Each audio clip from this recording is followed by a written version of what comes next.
The city of Charleston was alive with the hum of distant traffic and flickering streetlights. It was late, the kind of late where the world quiets just enough for loneliness to creep in. But for one woman, this night would haunt her forever. Kara's breath came in short gasps as she clutched the small bundle in her arms. A baby, barely a few months old, wrapped in a tattered blanket. Her hands trembled against the rough fabric. He was so small, so fragile. Yet, he felt heavier than anything she had ever carried. Tears blurred her vision as she looked down at the child's face. The moonlight illuminated his tiny features, his soft curls, his chubby cheeks, and his lips. The small cleft lip that had changed everything. A birth defect. Nothing more. Something that could have been fixed. But for Kara, it had become a symbol of everything that had gone wrong. Kara, whispering, voice breaking, "I'm so sorry." She wasn't ready. She had never been ready. The man who promised to stand by her had vanished the moment she told him she was pregnant. Her parents had thrown her out, unwilling to bear the shame of a daughter with a child born imperfect. Society had turned its back on her, and now, she was turning her back on him. Her heart pounded against her ribs. Maybe there was another way. Maybe she could find help, a shelter, a church, someone. But then she thought about the hunger. The cold, the endless rejection. How could she give him a life when she didn't even have one herself? The baby stirred in her arms, letting out a soft whimper before his tiny face scrunched up in a cry. Her body ached at the sound. It took everything in her not to run, not to scoop him back up, not to change her mind. Kara, whispering, tears falling, "Please forgive me." She knelt beside an old wooden bench in the park, carefully placing him down. The child cried louder now, his tiny fists waving, as if reaching for her. Begging her not to leave. Kara bit her lips so hard she tasted blood. She took a step back. Then another. Then. She turned and ran. She didn't look back. She couldn't. Hours passed. The baby's cries echoed in the empty streets, a heartbreaking plea that went unanswered. He was too young to understand. Too innocent to know he had just been abandoned. The cold wrapped around him like a cruel embrace.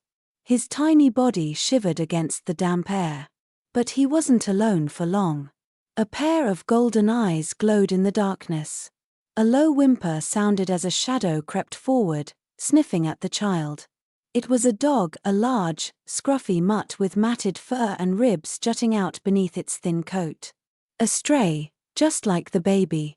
The dog let out a soft whine, nudging the baby with its cold nose.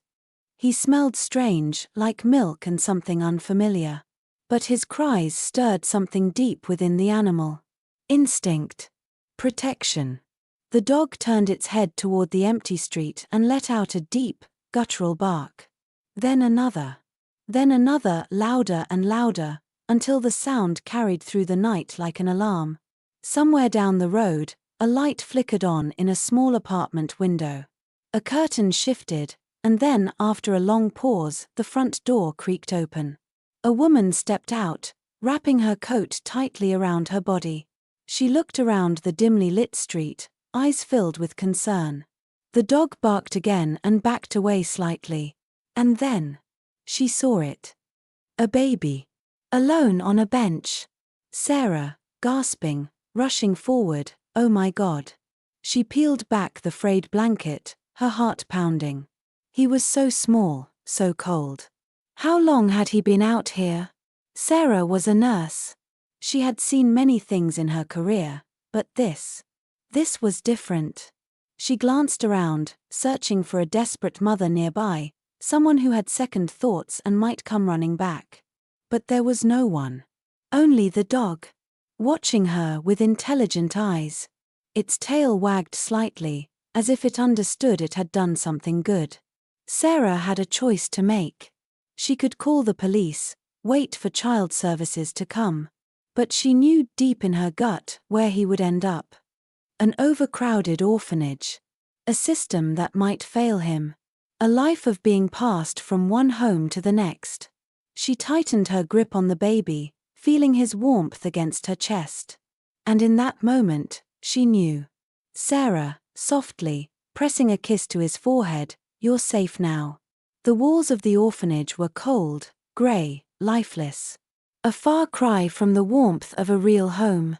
The boy, now named Ethan, sat in the corner of the room, watching as the other children played. He never joined them. He knew better. His cleft lip had made him different. An outcast. The kids whispered about him, called him names, or worse, they ignored him altogether. As if he didn't exist. But Sarah was always there. The woman who had found him, who had fought for him when others looked away. She told him over and over again that he was special. That he was meant for something great. But Ethan knew the truth. No one wanted a broken child. So, he waited. Waited for the day someone would finally see him, not for his defect, but for who he really was. Waited for the moment his life would finally change. And one day, it did. But not in the way he ever expected. The orphanage was always filled with visitors, couples looking for a perfect child, donors taking pictures with the kids for charity, social workers doing routine inspections. But on this day, a different kind of visitor arrived. A black car rolled up outside the gates. It wasn't flashy, but it was sleek. Expensive. The kind of car that didn't belong here. The doors opened, and a man stepped out. He was tall, confident, dressed in a tailored suit. His shoes shined under the dim lights of the orphanage. He wasn't just wealthy, he was power. The kind of man who didn't belong in a place like this. The children whispered excitedly. Orphan, whispering, "Who is he?" Another child, "I bet he's here to adopt someone." Ethan didn't bother hoping. It was never him. It would never be him. But then, the man's eyes swept across the room. And stopped. Not on the laughing, smiling kids. But on him. The quiet boy in the corner, clutching a tattered stuffed dog like it was his lifeline. The man turned to the orphanage director. "Man," calmly, "what's his name?" The director hesitated before answering. "Director, that's Ethan. He's been here since he was a baby." The man nodded. Then, without another word, he walked toward him. Ethan barely looked up until he saw the expensive shoes stop in front of him. Slowly, he lifted his gaze. The man was studying him, not with pity, not with judgment. Just quiet curiosity. "Man," crouching down, voice steady, "you don't play with the others?" Ethan shook his head. "Man, why not?" Ethan's fingers tightened around his stuffed animal. "Ethan," whispering, "they don't want me to." The man's expression didn't change. But something flickered in his eyes. Something Ethan couldn't place. "Man," exhaling, voice soft, "Yeah. I know how that feels." The orphanage had never felt so quiet. The moment stretched between Ethan and the stranger, a moment where time seemed to hold its breath. The man studying him wasn't like the other visitors. He wasn't offering a fake smile or forced kindness. He wasn't trying to be someone he wasn't, and that scared Ethan more than anything. "Ethan," softly. "Who are you?" The man didn't answer right away. Instead, he sat down on the bench next to him, as if he had all the time in the world. Finally, he spoke, his voice calm, steady like a man who never had to raise it to be heard. "Man, my name is Alexander Grayson." The name meant nothing to Ethan, but the way the adults in the room reacted made it clear this man was important. Alexander turned, watching the other children play for a moment before glancing back at Ethan. "Alexander, do you like it here?" Ethan frowned, caught off guard by the question. No one ever asked him that. They asked if he had friends, if he liked to read, if he behaved. But no one ever asked if he liked being here. Ethan, shrugging, "I don't know anywhere else." Alexander, nodding slowly, "What if you did?" Ethan stiffened. He'd been through this before. Families coming to look, to inspect, to pretend they wanted him. And then they saw the scar on his lip, or they heard that he didn't talk much, and they always changed their minds. Ethan, muttering, "You don't want me." Alexander studied him for a long moment. Then, instead of responding, he reached out and touched the tattered stuffed dog in Ethan's hands. "Alexander, what's his name?" Ethan blinked, caught off guard again. "Ethan, he doesn't have one." Alexander exhaled, leaning back slightly. "Alexander. Every good fighter needs a name." Ethan looked down at the stuffed dog. He had never thought about naming it. It had always just been there. A quiet reminder that he wasn't completely alone. "Ethan, hesitant, Titan." Alexander smirked slightly, a flicker of something unreadable in his eyes. "Alexander, Titan. I like that." There was another stretch of silence. And then, Alexander leaned forward, elbows resting on his knees. "Alexander, Ethan, I'm not here to pretend I have all the answers. I don't know what kind of father I'd be, or if I'd even be good at it. But I do know what it's like to be the kid that nobody picks." Ethan's breath caught in his throat. Because he wasn't sure if he'd ever heard words truer than those. "Alexander, quietly, sincerely, I'm not looking for perfect. I just want to know if you'd give me a chance." The air between them was thick with something Ethan didn't recognize, something like hope. And for the first time in his life, he wanted to believe it was real. So, against every instinct screaming at him to stay quiet, to stay small, to not hope too hard, Ethan did something he never thought he would do. "Ethan," whispering, "Okay." The ride to Alexander Grayson's home was nothing like Ethan expected. He had imagined something cold, something distant, something that felt more like a transaction than a real home. Instead, the car ride was silent. Not the awkward kind, but the kind where neither of them felt the need to fill the space with unnecessary words. Ethan watched the city pass by through the window, gripping Titan tightly in his lap. Then, the car slowed, pulling into a long driveway lined with towering trees. And at the end of it was a house, no, a mansion. Ethan had never seen anything like it. Tall glass windows, sleek modern architecture, and a front door that looked like it belonged in a museum rather than a house. Alexander stepped out first, walking toward the entrance. Ethan hesitated for a moment before following. The inside was just as massive, high ceilings. A staircase that split into two directions, and walls filled with artwork instead of family photos. It didn't feel like a home. Not yet. But it didn't feel like an orphanage, either. A woman in her 50s appeared, her silver hair pulled back into a neat bun. Woman, surprised, glancing at Ethan. "Mr. Grayson. I wasn't expecting, Alexander. Ethan will be staying here from now on." "Margaret." The woman, Margaret, looked at Ethan again, her sharp gaze scanning him like she was trying to figure something out. But instead of commenting, she simply nodded. "Margaret, I'll have a room prepared." Alexander turned back to Ethan, gesturing toward the stairs. "Alexander. You'll have your own room. You don't have to stay if you don't want to, but it's there when you're ready." Ethan swallowed hard. His own room. He had never had something that was just his. He gave a small nod and followed Margaret up the stairs. Days turned into weeks. Ethan learned quickly that Alexander Grayson wasn't like the parents he had imagined. He was busy. Always on calls, always traveling. He wasn't cruel, but he wasn't exactly warm, either. He provided everything: new clothes, a room bigger than anything Ethan had ever seen, books, a tutor. But he didn't know what to do beyond that. Dinners were quiet. They sat across from each other, Alexander checking emails while Ethan pushed food around his plate. Margaret was the one who made sure he ate, made sure he slept, made sure he wasn't alone for too long. But still, Ethan felt like a guest in a life that wasn't his, until the night he overheard the argument. Ethan had been wandering the halls when he heard voices coming from Alexander's study.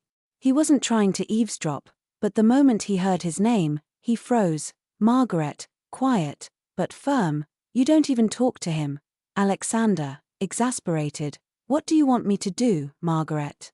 I'm not built for this. Margaret, you chose this. You brought that boy here. And now you're acting like he's a business investment instead of a child. Silence. Ethan's hands tightened around Titan. He had known, deep down, that Alexander didn't really want him. But hearing it out loud still hurt. Alexander, softly, after a long pause, I don't know how to be a father, Margaret, sighing, then learn. The next morning, for the first time, Alexander was waiting for Ethan at the breakfast table. Ethan hesitated, but sat down across from him. They ate in silence until Alexander finally spoke. Alexander, you like dogs? Ethan blinked, caught off guard by the sudden statement. He nodded slowly. Alexander, I have a meeting later. But after that, if you want, we can go see some. Ethan stared at him. Not sure if this was real. Not sure if this was something Alexander actually wanted to do. Or if he was just trying to fix something he didn't understand. But then, Alexander put his phone down. Really looked at him. And Ethan saw something in his eyes that he hadn't seen before. A man who was trying. Even if he didn't know how. So, for the first time, Ethan let himself believe. Ethan, quietly, okay. The afternoon sun painted the city in hues of gold as Alexander's sleek black car pulled up outside a gated facility. Ethan sat in the passenger seat, gripping his stuffed dog, Titan, tightly in his lap. He wasn't sure why he was nervous, maybe because this was the first time Alexander had actually chosen to spend time with him. The gates opened, revealing a sprawling animal rescue center. Ethan's eyes widened as he saw rows of fenced enclosures filled with dogs, big ones, small ones, old ones, puppies. The sound of barking and playful yelps filled the air. Ethan, softly, you didn't say it was a shelter. Alexander, glancing at him, you like dogs, don't you? Ethan swallowed hard, nodding. He did. More than anything. But he had never been allowed to have one. The orphanage didn't allow pets. And before that? Well, there was no before that. He had never belonged anywhere long enough to have something of his own. As they stepped out of the car, a woman in a volunteer uniform approached them with a warm smile. Volunteer, Mr. Grayson. I didn't expect to see you here. Ethan frowned, glancing up at Alexander. The way she said his name, like she knew him. But before he could ask, the woman crouched down to Ethan's level. Volunteer, you must be Ethan. I'm Rachel. Ethan hesitated, then nodded slightly. He wasn't used to adults talking to him like he mattered. Rachel, standing, looking at Alexander. So, are we looking for a companion today? Ethan's stomach clenched. A companion? Was this really happening? Was Alexander actually letting him have a dog? Alexander, simply, we're just looking. The words stung more than they should have, but Ethan swallowed down his disappointment. It was stupid to hope. Rachel, nodding. Fair enough. Come on, let's meet some of our rescues. They walked past rows of enclosures, each one housing dogs that wagged their tails or barked eagerly. Ethan stopped in front of a few, letting the dogs sniff his hands, but something felt off. He liked them, but he didn't feel that pull. Then, as they rounded a corner, he stopped. His breath caught in his throat. There, curled up in the back of an enclosure, was a scruffy black dog. Not small, but not huge either. Its fur was rough, patchy in places. But it had eyes, golden, piercing, intelligent. The kind of eyes that saw things. And for some reason, those eyes locked onto Ethan. And didn't look away. Ethan, whispering. That one. Rachel's expression softened. Rachel, that's Shadow. He's been here the longest. Ethan stepped closer, gripping the fence. Ethan, why? Rachel sighed. Rachel, he was found on the streets, protecting a litter of puppies that weren't even his. He wouldn't leave their side, not even when we brought them here. He watched over them until they were all adopted. Ethan's heart clenched. He knew what it was like to be left behind. Ethan, nobody picked him? Rachel, sadly, no. He's not as young as the puppies. He's a little rough around the edges. Ethan knew that feeling too. More than anyone, Ethan, turning to Alexander, his voice barely above a whisper. "Can I meet him?" Alexander hesitated. He wasn't a dog person. He wasn't even a kid person. But when he looked at Ethan, really looked, he saw something he wasn't sure he liked: hope.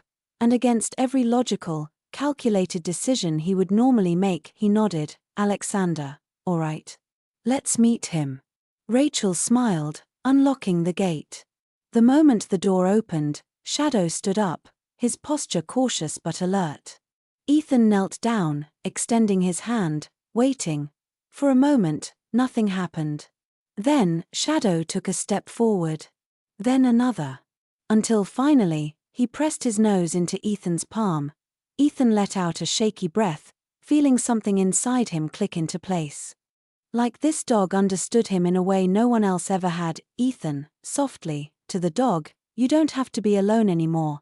Shadow let out a soft huff, then, slowly, carefully leaned against him. And just like that, it was decided, the ride home was different. The silence wasn't tense this time. It was thoughtful. Shadow sat in the back seat with Ethan, his golden eyes scanning the world outside. Ethan ran his fingers through the dog's scruffy fur, still half convinced this wasn't real. Alexander drove, occasionally glancing at them through the rearview mirror. "Alexander, finally speaking, he reminds me of you." Ethan looked up, startled. Alexander rarely said anything personal. "Ethan. Because nobody wanted him?" Alexander, a flicker of something in his expression. "No.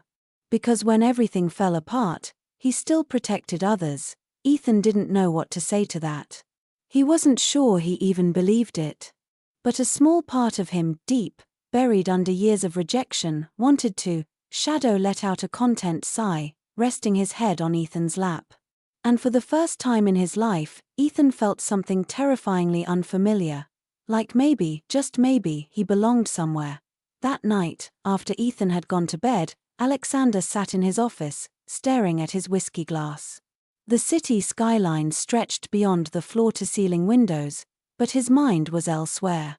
A memory. A boy, not much older than Ethan. Alone. Unwanted.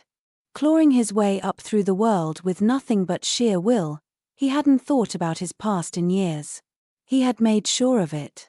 And yet Ethan's presence had stirred something in him he didn't want to acknowledge, because if Ethan was anything like him, then that meant there was a part of him still worth saving. His phone buzzed. A text. An unknown number. "Outgoing ML symbol, you think you can erase the past, Alex? Some things don't disappear." His grip tightened around the glass. His past was buried. He had made sure of it. But now, someone was digging.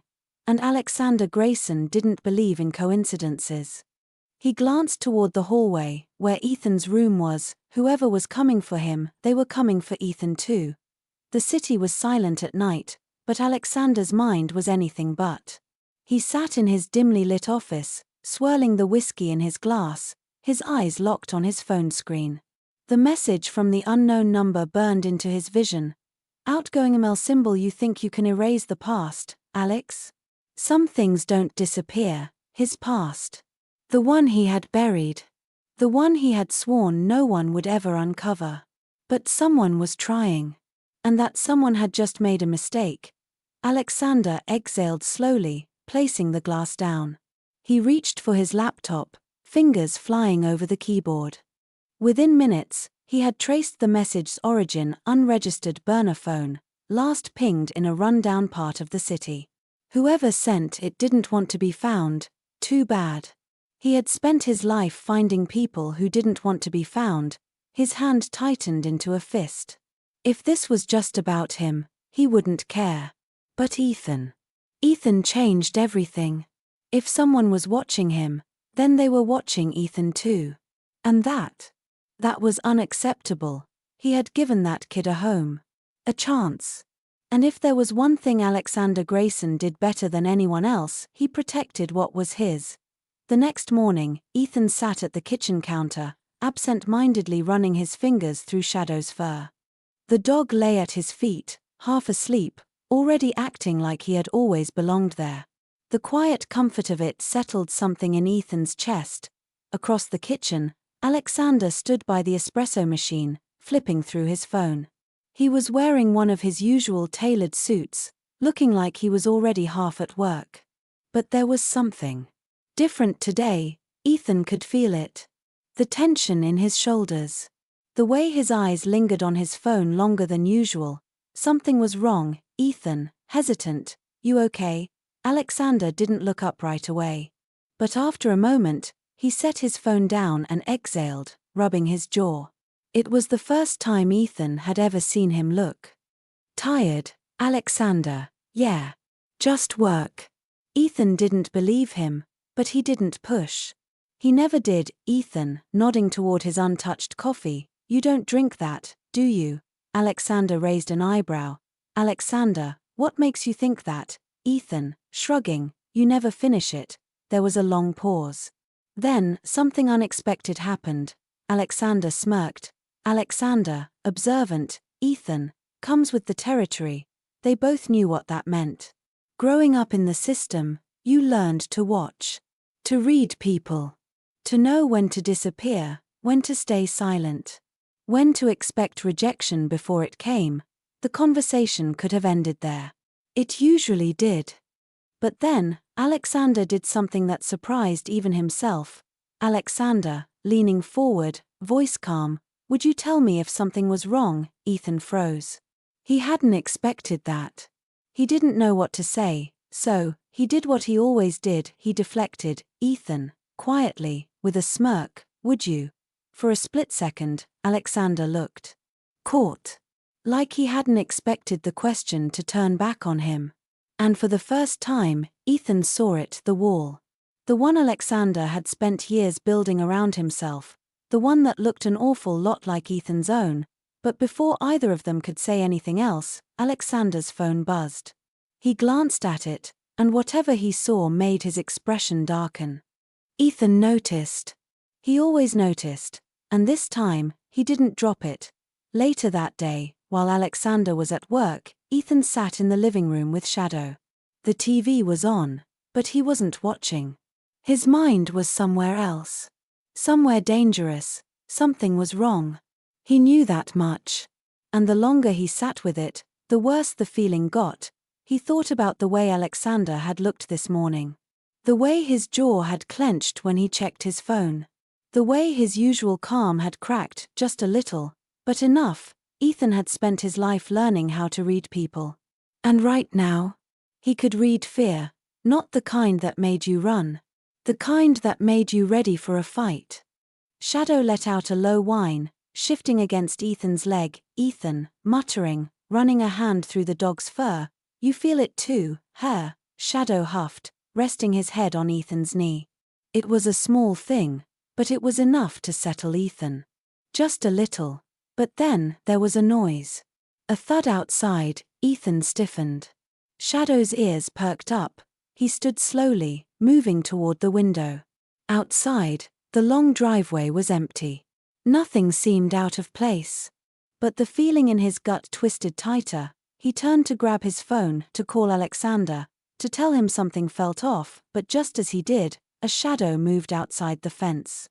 A figure, barely there, just a flicker of movement before it disappeared. Ethan's blood ran cold. He wasn't imagining it. Someone had been there, watching. When Alexander got home that night, Ethan was waiting for him. Alexander barely had time to take off his coat before Ethan was standing in the doorway of his office, arms crossed, expression unreadable. "Ethan, who's after you?" Alexander froze mid-step. His usual mask was there, but Ethan had seen the crack that morning. And now, he wasn't going to let it close. Alexander, calmly, too calmly. "What are you talking about?" Ethan, flatly. "There was someone outside the fence today. That did it." The shift was instant. Alexander's entire body went still, his jaw tightening. "Alexander, did you see them?" Ethan, narrowing his eyes. "See, that's a weird first question. Not, are you okay? Not, maybe it was nothing. Just, did you see them?" Silence. A long, heavy silence. Then, Alexander exhaled, rubbing a hand over his face. And Ethan knew. He knew that whatever this was, it was big. Alexander walked past him, heading toward his desk. He grabbed something from the drawer and tossed it onto the table. A phone. Not his regular one. A burner. Alexander, I got a message last night. Ethan stared at the phone, his pulse pounding in his ears. He stepped closer, reading the text on the screen. Outgoing email symbol. You think you can erase the past, Alex? Some things don't disappear. Ethan, quietly, looking up. Who sent it? Alexander, grimly. Someone I thought I'd never hear from again. Ethan's hands clenched at his sides. Ethan, and now they're watching us. Alexander, nodding, looks like it. The air between them shifted. The quiet understanding. The unspoken agreement. This wasn't just about Alexander's past anymore. It wasn't just about him. Whoever was coming for him, they were coming for Ethan too. The house was too quiet. Ethan could hear the faint ticking of the grandfather clock in the hallway, the distant hum of the city beyond the estate gates. But inside, the silence was thick. Suffocating. Alexander sat at his desk, staring at the burner phone like it was a ghost from his past. Ethan sat across from him, waiting. Shadow lay at Ethan's feet, ears perked, sensing the tension in the air. Ethan, finally breaking the silence. Who sent the message? Alexander leaned back in his chair, exhaling through his nose. When he spoke, his voice was calm, but there was something else under it. Something cold. Alexander. His name is Victor Langley. Ethan frowned. He didn't recognize the name, but the way Alexander said it, like it was venom on his tongue, made his stomach twist. Ethan, who is he? Alexander. A mistake I should have buried a long time ago. That wasn't an answer. Not really. Ethan crossed his arms, his patience wearing thin. Ethan, and what does he want? Alexander, grimly, he wants leverage. That word sent a chill down Ethan's spine. He wasn't stupid. He knew what leverage meant. And right now, he was the only thing in Alexander Grayson's life that could be used against him. Ethan, slowly, voice even, he's coming for me, isn't he? Alexander's jaw tightened. He didn't say yes. But he didn't have to. Ethan swallowed hard. His fingers dug into Shadow's fur, grounding himself. He had spent his whole life waiting for the moment someone would leave him behind. And maybe this was it. Ethan, quietly, forcing himself to ask the question that burned in his chest, are you going to send me back? Alexander's eyes snapped to his, sharp, almost offended. The tension in the air shifted, heavy, charged. Alexander, firmly, without hesitation, no. Ethan blinked. He hadn't expected an answer that fast. That certain. Alexander leaned forward, resting his forearms on the desk, his voice low but unwavering. Alexander, listen to me. You are not a pawn in this. You are not a liability. And you are not going anywhere. The words settled into Ethan's bones, foreign but solid. Real.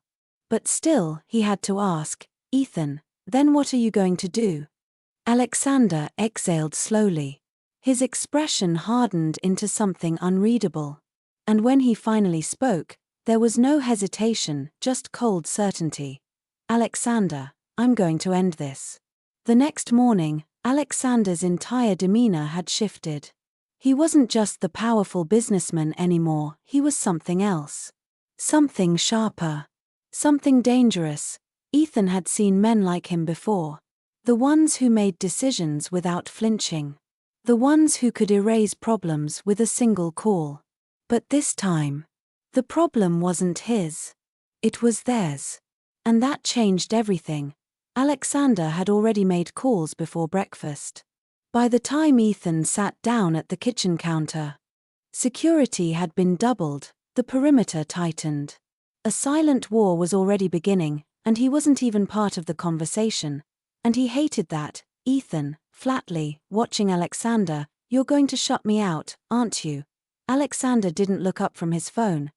Alexander, I'm going to keep you safe. Ethan, same thing. The conversation could have ended there. Should have ended there. But then Alexander's phone buzzed. He glanced at the screen, his jaw tightening slightly. Ethan knew that look. Something just happened. Alexander stood, already moving toward his office. Ethan, standing too, voice sharp. "What is it?" Alexander didn't answer. That was enough of an answer. Ethan followed him, heart pounding, shadow trailing at his side. Alexander swiped his screen and put the phone to his ear. Alexander, low, controlled, "Tell me you have eyes on him." A beat. Then, whatever the person on the other end said made Alexander's entire body go rigid. "Alexander," sharply, "what do you mean he's already here?" Ethan's breath caught. His hands clenched into fists. Shadow let out a low growl, ears flat against his head. Victor Langley wasn't coming. He was already here. Alexander moved fast. Too fast. Within seconds, he had shut Ethan inside the office, locking the door behind him. Ethan, pounding on the door. "Are you serious? You're locking me in?" No answer. Just silence. And that was worse. Ethan's chest tightened. His heart was racing too fast. His mind screaming at him, "Don't just sit here." But what could he do? The door was solid oak. The windows reinforced. He was trapped. Shadow whined, pacing restlessly. Ethan clenched his jaw, pressing his forehead against the door. Then voices. Muffled at first. Then clearer. Alexander's voice was sharp, clipped, deadly. "Alexander, you're not supposed to be here." Another voice. Smoother. Amused. Like this was all a game. "Victor Langley, relax, old friend. I just came to talk." Ethan's blood went cold. He pressed his ear against the door, trying to make out every word. "Victor, you've done well for yourself. Big house. Private security. And now, a kid." A pause. Then, softer, but more dangerous. "Victor, didn't know you were the fatherly type, Alex." Ethan barely heard Alexander's response. It was low, controlled, the kind of voice that carried a hidden knife. "But Victor?" Victor laughed. "Victor, you always were good at pretending you don't care. But I know you. I know what he is to you." Ethan's breath caught. His fingers dug into the doorframe. Then Victor's tone shifted. Cold. Cutting. "Victor, you owe me, Alex." Silence. A deadly kind of silence. "Victor, and if you don't pay your debt, I take the boy." Ethan barely processed what happened next. A scuffle. The sound of someone slamming into a wall. A grunt of pain. A sharp, choked curse. Then Victor's voice. Lower now. Less cocky. More dangerous. "Victor," breathing heavily, "you can fight me all you want. But we both know how this ends." Another beat. Then Alexander's voice. Dark. Absolute. "Alexander, if you come near him again, I end you." Ethan's heart pounded. He stepped back from the door, his fingers shaking. Shadow let out a soft whimper, sensing his panic. Then, finally, footsteps. The sound of the front door opening. Closing. Silence. A moment later, the office lock clicked. The door swung open. And there was Alexander. His knuckles were bruised. His breathing was controlled, but barely. And his eyes, his cold, calculating eyes, held something that sent a shiver down Ethan's spine. Rage. "Ethan," hoarse, barely above a whisper. What did he mean? Alexander didn't answer right away. He just looked at Ethan. Really looked at him. And when he finally spoke, his voice was quieter than before. But somehow, heavier. "Alexander, there's something I never told you." Ethan swallowed hard. "Ethan, what?" Alexander's jaw tightened. "Alexander, Victor Langley isn't just a man from my past." A pause. Then, "Alexander, he's the reason you ended up in that orphanage." Ethan stood frozen in the doorway, his breath coming too fast, his heart hammering against his ribs. His mind raced, trying to process Alexander's words. Trying to make sense of what he had just heard. "Ethan," voice hoarse, "what did you just say?" Alexander's jaw tightened. He exhaled slowly, like a man preparing to tear open an old wound. A wound that had never really healed. Alexander, I said. Victor Langley is the reason you ended up in that orphanage. The world tilted. The air in the room felt too thick, suffocating. Ethan shook his head, stepping back like he could physically reject what he was hearing. Ethan, no. That doesn't make sense. Alexander, quietly, but firm, it does. Ethan's fists clenched at his sides. His vision blurred, not from anger, from fear. Because if this was true, then it meant the past he thought he knew was a lie. Ethan, then tell me. Tell me how he had anything to do with me being left on that bench. Alexander didn't answer right away. Instead, he walked to his desk, poured himself a glass of whiskey, and stared at the swirling amber liquid like it held all the answers he didn't want to give. And then, finally, he spoke. Alexander, years ago, before I built my empire, I wasn't much different from Victor. I did things I'm not proud of. Made deals with people I should have walked away from. But I was ambitious. Ruthless. And back then, the only thing that mattered was survival. He took a slow sip of whiskey before continuing. Alexander, Victor and I started together. Partners. We worked our way up from nothing, doing whatever it took. And for a while, it worked. We had money. Power. But then. He got greedy. He set the glass down, his fingers tightening around the edge of the desk. Alexander, he wanted to move into something bigger. Something illegal. I refused. Ethan listened, silent, his nails digging into his palms. He didn't need to ask what kind of illegal Alexander meant. He could guess. Alexander, when I walked away, Victor didn't take it well. He saw it as betrayal. Said I owed him. That I wouldn't be where I was if not for him. Alexander exhaled sharply, shaking his head. Alexander, I told him I didn't owe him anything. That was my mistake. Silence. Ethan swallowed hard. He could feel it. The part Alexander wasn't saying. The missing piece. Ethan, voice barely above a whisper. What does this have to do with me? Alexander hesitated. Then, finally, he said it. Alexander, because you weren't supposed to end up in that orphanage. Ethan's blood turned to ice. Alexander, Victor had leverage on someone. Someone desperate. A woman who had nowhere to go, who owed him more than she could ever repay. Ethan's chest tightened. He didn't want to hear the rest. He already knew. Alexander, meeting his eyes, your mother. The words hit like a punch. Ethan staggered back, his breath coming too fast. His mind reeled, flashes of memories that weren't really memories, just images he had created to fill in the blanks. The woman who left him on that bench. The mother he had never known. The one who had whispered, "Forgive me," before disappearing into the night. Ethan, shaking his head, whispering, "No. No, that can't." Alexander, firmly, "It's the truth." Ethan clenched his teeth, his throat burning. Ethan, what did he do to her? Alexander's face darkened. Alexander, I don't know. She vanished after she left you. Victor never mentioned her again. But I know this, she owed him. And when she couldn't pay, she ran. Ethan couldn't breathe. Couldn't think. His mother hadn't just abandoned him, she had been running for her life. And Victor had never let go of that debt. Until now, the room was too quiet. Ethan felt like he was going to be sick. He turned away, hands shaking, pressing them against his temples. His whole life, everything he thought he knew, felt like it was crumbling beneath him. Ethan, whispering, barely holding himself together, you knew. You knew this whole time.